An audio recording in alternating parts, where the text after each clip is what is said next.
There's a Friday feeling on the beach here at Ballito. The Ballito Pro, presented by O'Neill, wraps up for another fun day of competition. It's time for the Corona Cero post show. Welcome in a load of talking points from another dramatic day of competition. We're going to pick over the bones of it, bring you some highlights, talk those through. Joining myself, Paul Evans, for the Corona Cero post show. Greg Elmsey, Emma Smith. Welcome, guys. How are we feeling? You had a good day? I've had a good day. How good, Emma? How good would you say? Give it a score. I would say on a scale of 1 to 10? the whole of Inland is here right now. Okay, but you're bringing your best for finals day, right? Because that's what you do because you're a pro. I'm holding back. Greg, key thought from today. Not been a classic in terms of way, but it's all about, in some cases, it's been about grinding. In other cases, it's about expressing yourself, I guess. Yeah, the last bit was a bit of a grind, but through the day we saw some excellent scores. There were some great single maneuvers, and some of the air games that we saw brought to the table today were just next level. It was like watching some of the best clips from a surf movie. So all in all, I'm going to put the day at an 8.83. Wow. It was a good day. I enjoyed it. Okay, all right. That is a excellent. Really big It was an excellent score. day. Friday. Love this positivity from Greg. Speaking of big scores, let's go down and hear from Winter Vincent, winner of the very last heat of the day. Winter, you are having an incredible run of form. If you rewind a little bit, it started in Nias with the big win at the QS 5000 at that event. You're now through a couple of heats at the Ballito Pro. What can you attribute this run of form to? Well, just a good crew. Traveling with a good crew is always important. With some good friends over here. My mum's over here. And Nias, I feel like I really found my feet. This year has been amazing to me. And good boards, good sponsors, just good crew. I was chatting to your mom yesterday, and she said over the last year or couple of years, you've struggled with a bit of injuries, and it's taken some time to fully recover from that. Has that played a role in your form at the moment? And then also, what does your prep look like? Any difference going into Nias and Ballito in particular? Yeah, well, last few years I've had 2 knee surgeries on both my knees. So I had a run of problems there. And then just getting stronger, I guess. Got to really, I grew up kind of like I'm 6'3" now, so my knees didn't really grow with me. But yeah, got a good coach. So just been training a lot, lots of training, and then, I don't know, just finding my rhythm. Well, you're on certainly a fantastic run of form, and we really look forward to seeing it the rest of the event. And all the best. We expect the swell to increase. How do you feel about the weekend? Oh, I'd love for a bit of waves. Kind of just been grinding my way through these heats, so yeah, the bigger the better. Awesome. Back to you guys in the studio. Yeah, thanks, Mike. I like Winter Vincent. It's got a really nice face. Is it just me? Top bloke, top bloke. It's not just me, is it? With a nice face. Really nice face. You too. Yeah, good serving from him as well. I tell you what, he's calm, he's relaxed, he's confident, and his performances have absolutely represented. We've had a couple of standout heats from today. Let's get back and remind ourselves one of those heats for the women. And we saw the Basque surfer, Nadia Erostarbe. Quite achiever she is. This was a tough feat. Featured Bella Kenworthy, Ariana Ochoa, and Louise Lepront. Nadia just absolutely belting this thing. Tell you what, Nadia, for me, was the standout surfer. That one particular wave was exceptionally good. We did see Bella with some single backhand turns that were very, very strong.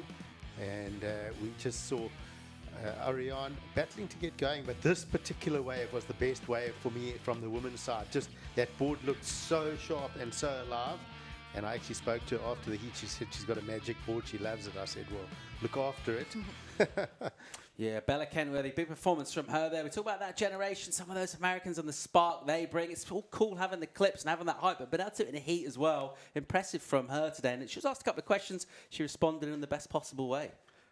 Bella was great, and she had 2 scores were on those big single backhand turns on the lefts. She had a right that I thought she served really well, didn't get the number she was looking for, so reset and sort of thought about what the judges were looking for and went back to the left-handers and back to score up and got into an advancing position. Well, we talk about some of the airs already that we have going through today, but another one of our heats, a stand-up for the men. It was surfers who just line up with a load of power. And you think of some of these names, you think about the spray they're going to throw them out of water. They're going to displace Ian Gavert, Deivid Silva, Kaulivast, Lucas Silveira, went at it hammer and tongs. absolutely massive turns and just a huge spray off the top. Some of the goofy footers today were really standouts on their backhand. We spoke about it, placement. I mean, Deivid Silva is just angle grinds his way through these waves. His thighs are so strong, and then he just makes all those maneuvers. Ian Gouveia as well was a standout. Just strong surfing throughout this heat. It was definitely a standout heat. And there we go. That's Ian huge. just absolutely flying. The cameraman couldn't believe his eyes.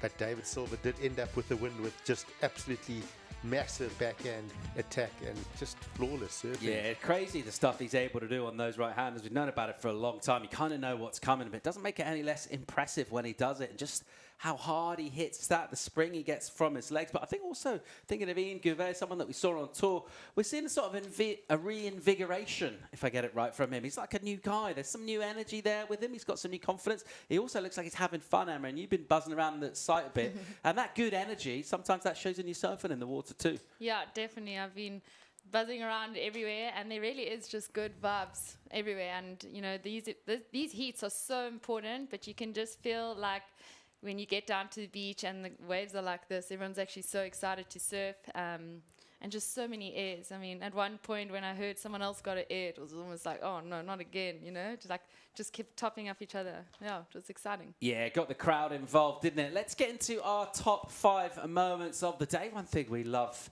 on the Corona Cero post show, it's a buzzer beater. We also enjoy watching Morgan Sibilic first. He's up first with our moment number 5, and Sibilic was struggling in this one, Greg. He was a little way back, needed to get something going. He did. He got it going right here. He was, and he went to his strengths, the power surfing, and just put a combo in right at the dying seconds of the heat, and just beautiful point break type surfing on this wave, and just ripped through it.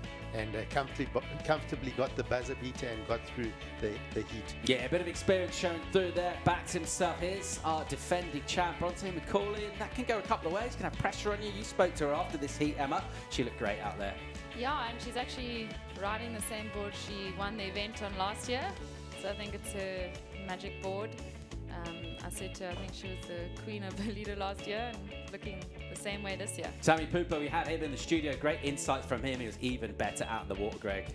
Yeah, Sammy, look at that aerial maneuver, and he said he premeditated the heat. He knew he's the best aerialist in his mind in the heat, so he's going to make sure he does aerials better than the rest, and playing to his favour.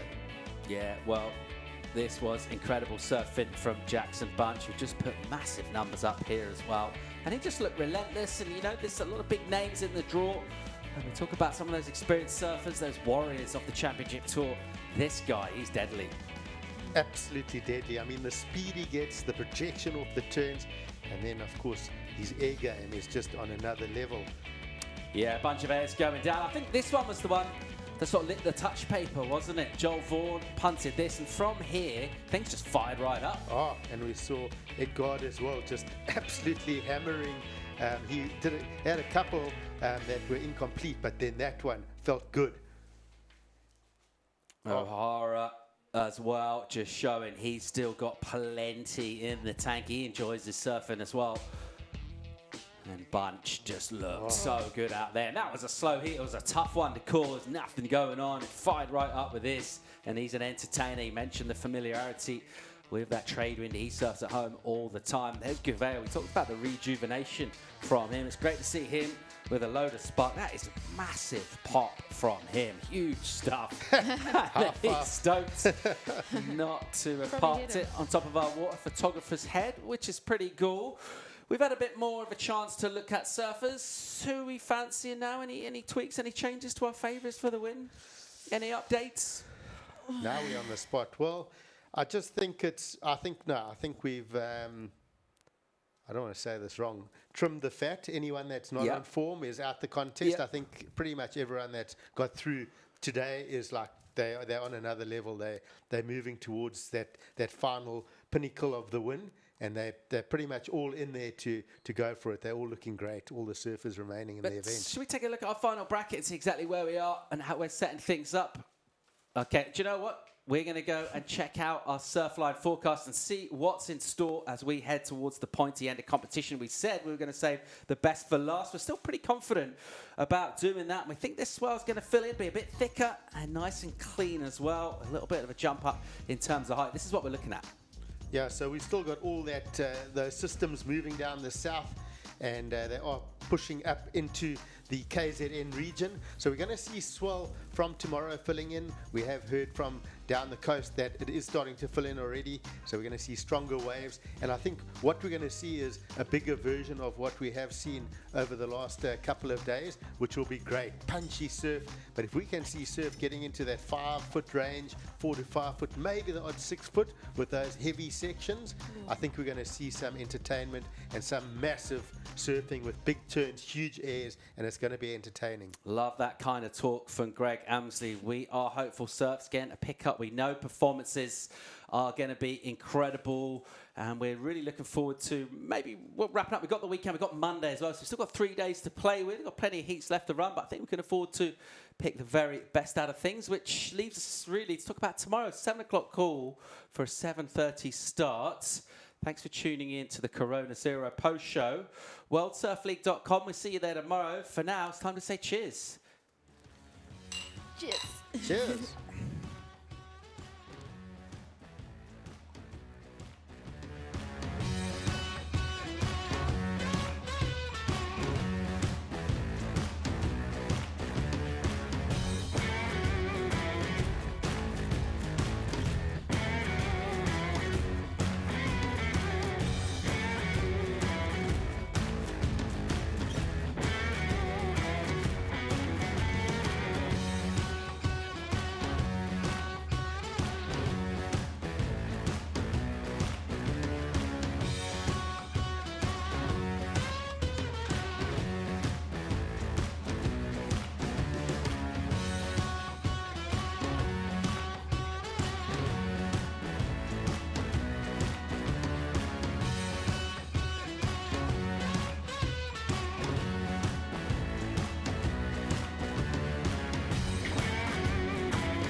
This copyrighted event broadcast is produced by the World Surf League for broadcast around the world and may not be retransmitted, reproduced, rebroadcast, or otherwise distributed or used in any form without the written consent of the World Surf League.